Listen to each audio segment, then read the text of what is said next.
नमस्कार मित्रांनो, मंथन चॅनल मध्ये आपलं स्वागत आहे.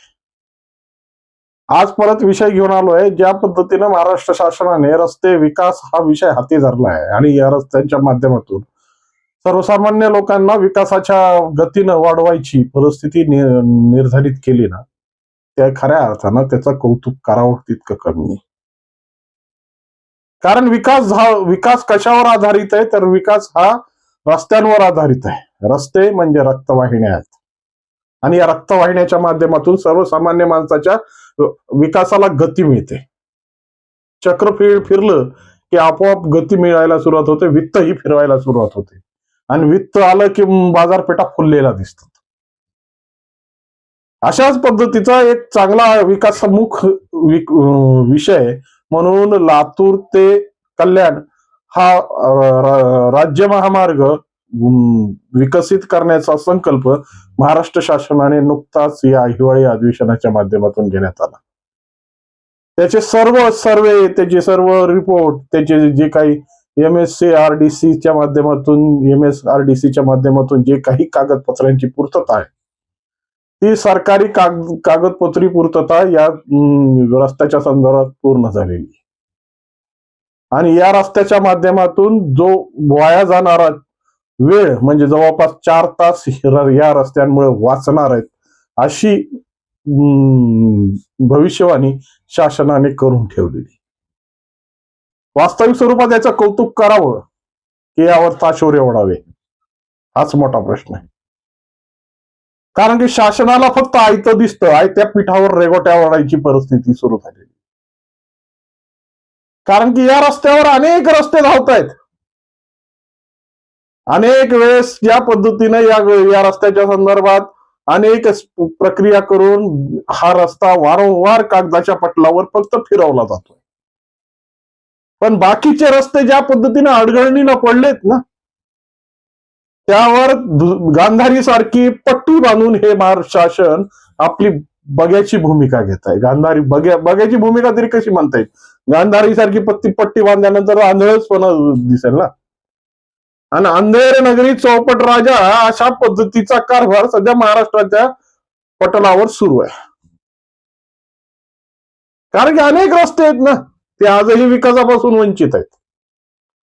त्याच्यावर या महाराष्ट्र शासनाच्या कोणत्याही एजन्सीचं ना इथे सार्वजनिक बांधकाम विभागाचं लक्ष आहे, ना एमएसआरडीसीचं लक्ष आहे, ना एसटी महामंडळाचं लक्ष आहे, ना स्थानिक आमदारांचं लक्ष आहे. चाललंय, जनता खितपत पडलेली आहे आणि खितपत पडलेली जनता कशा पद्धतीने त्याचा कुणीच वाली नाही. कारण की एकदा मतदान केलं की तुमची व्हॅल्यू संपते. त्या पद्धतीने त्या जनतेची अवस्था. आणि अशा अवस्थेत असे अडगळणीला पडलेले रस्ते आजही विकासापासून वंचित आहेत. खऱ्या अर्थानं विकास त्यांच्यापर्यंत पोहोचला का नाही, या जनतेने, ज्या अडगळणीला पडलेल्या जनतेने आपल्या मुलांचे नाव विकास ठेवून आपल्या मनाचा विकास करून घेतलेला.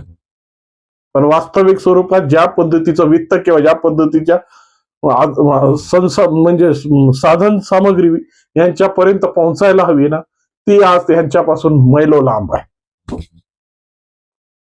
ज्या पद्धतीने लातूर कल्याण महामार्गाची परिस्थिती निर्माण करून 4 तासाचा वेळ या शासनाने वाचवलाय ना, तसेच लातूर ते संभाजीनगर हा रस्ता जर यांना विकसित करता आला ना, तर ह्याच्यातही जवळपास 3.5 तासाचा रस्ता कमी करता येईल.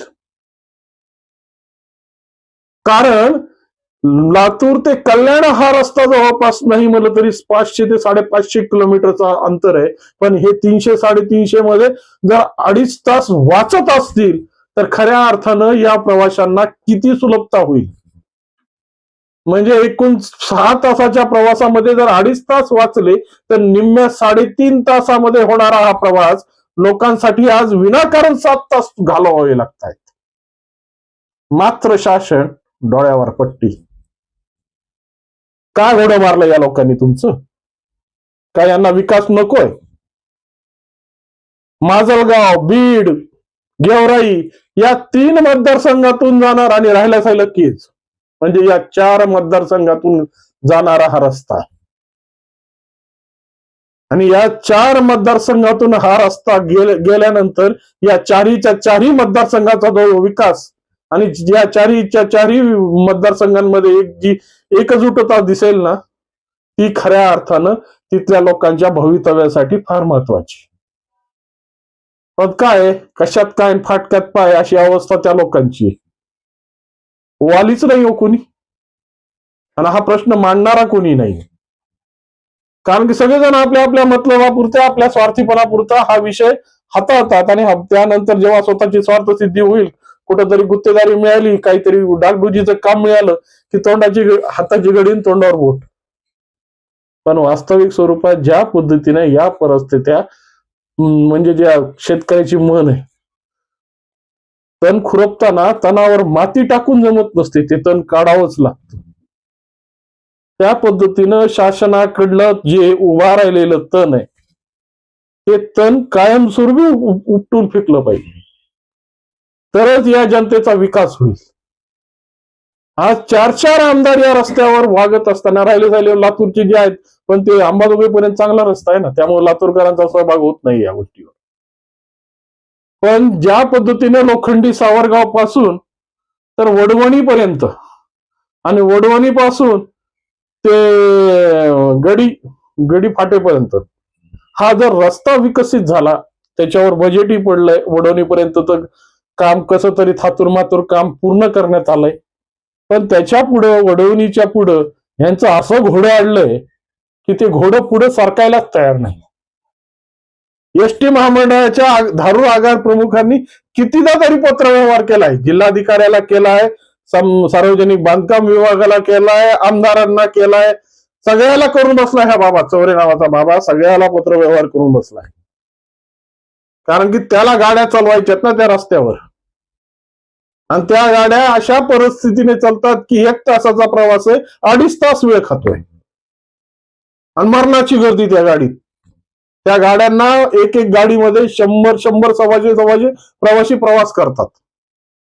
देव करो अजून कसलाही अनर्थ झालेला नाहीये. पण या जनप्रतिनिधींनी जर लवकर डोळे नाही उघडले ना, तर असा अनर्थ होईल की त्या अनर्थाची वाच्यता सुद्धा करताना यांना अवघड पडेल. अशा परिस्थितीत दमछाट पद्धतीनं लोकांचा दम कोंडण्याची परिस्थिती झालेली आहे, तरी कोणी कुणाकडे बघायला तयार नाही. आणि त्याच्यावर मुख्यमंत्री महोदयांनी ह्या लातूर कल्याण महामार्ग तयार करून आमच्या जखमेवर मीठ चोळलंय. कशा पद्धतीचा विकास आहे हा? तुम्ही घेतलेले निर्णय कौतुकास्पद आहेत, त्याचं खऱ्या अर्थानं कौतुक केलं पाहिजे, कारण की विकास हा समाजाचा अधिकार आहे. परंतु ज्या ठिकाणी अजूनही विकास पोहोचलेलाच नाहीये, त्या ठिकाणी कोण बघणार? मंत्री महोदय, मुख्यमंत्री महोदय, त्या ठिकाणी कोण बघणार? त्याचा वाली कोण होणार? फक्त भाऊ भाऊ भाऊ म्हणून चालायचं नाही. सामाजिक परिस्थितीमध्ये या 4 मतदारसंघामध्ये राहणाऱ्या लोकांच्या भूमिकेमध्ये बदल झाले पाहिजेत, तरच खऱ्या अर्थाने तुम्ही विकासामुख आहात. तुम्ही ते याची आडवा त्याची जिरवा या पद्धतीचं राजकारण करत नाहीत, अशी परिस्थिती निर्माण होईल. परंतु या सगळ्या गोष्टी जरी बोलायच्या झाल्या, तरी मुख्यमंत्री महोदयाला याचा काटा येणार नाही. किंवा कोणत्याही शासनाच्या दरबारी असणाऱ्या लोकांना याची दखल घेणार नाहीत, कारण की ह्यांच्या वाचून काहीच अडत नाहीये. खोके उघडले की ह्यांचं सगळं काम भागतं. मरुद्याची जनता काय फरक पडतोय त्या गोष्टीत? आणि त्या जनतेनं खऱ्या अर्थानं पाप केलंय, पाप. ना आंदोलन नाही, ना पत्रव्यवहार नाही, ना कसल्या पद्धतीचं नाही. आमदाराच्या भरोश्यावर सगळं सोडून दिलंय. आमदार बघल तर काम होतील, पण आमदाराला काही गरज नाहीये, कारण की आमदाराला कळून चुकलंय काय आपली परिस्थिती. त्यामुळे मित्रांनो, आता तुम्हीच जागृत व्हा, तुम्हीच संघर्ष करा, आणि खऱ्या अर्थानं हा विकास ज्या पद्धतीनं तुमच्यापासून हिरावून घेतलाय ना, त्या विकासासाठी तुम्हालाच लढावं लागेल, तुम्हालाच रस्त्यावर यावं लागेल, तरच हा रस्ता व्यवस्थित होईल. नाहीतर तुमच्या जखमीवर पुन्हा लातूर कल्याण सारखे महामार्ग तुमच्या आजूबाजूलाच गेले तर तुम्हाला वाट लावल्याशिवाय ठेवणार नाहीत. त्यामुळे खऱ्या अर्थानं तुम्ही जागृत व्हा, आणि या धृतराष्ट्रासारखं सरकार चालवणाऱ्या धृतराष्ट्रांना खऱ्या अर्थानं जाग्यावर आणा, तरच हे धृतराष्ट्र जागेवर येतील आणि यांची वाचा आणि यांची डोळे दोन्ही उघडतील. आणि त्यामुळेच या जो आळणगळणीला पडलेले रस्ते आहेत, जे परिस्थितीमध्ये जे वांछित ते लाहो हे म्हणण्याची वेळ यांना जोपर्यंत येणार नाही तोपर्यंत यांची विकासाची दृष्टी उघडणार नाही. नाहीतर मग चालूच आहे आयत्या पीठावर रेगोट्या. या आयत्या पीठावरच्या रेगोट्या बंद करायच्या असतील तर आपल्याला जागरूक व्हावं लागेल.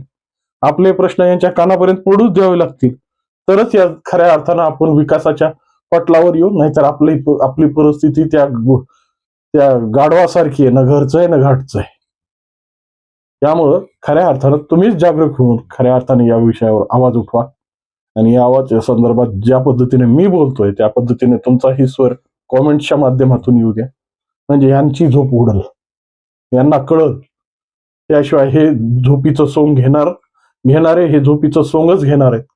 त्याबद्दल यामुळे यावर काय प्रतिक्रिया आहेत तुमच्या त्या स्पष्टपणे कॉमेंट्स मध्ये मांडा. आणि व्हिडिओ आवडला असेल लाईक, सबस्क्राईब आणि शेअर करायला विसरू नका. नमस्कार.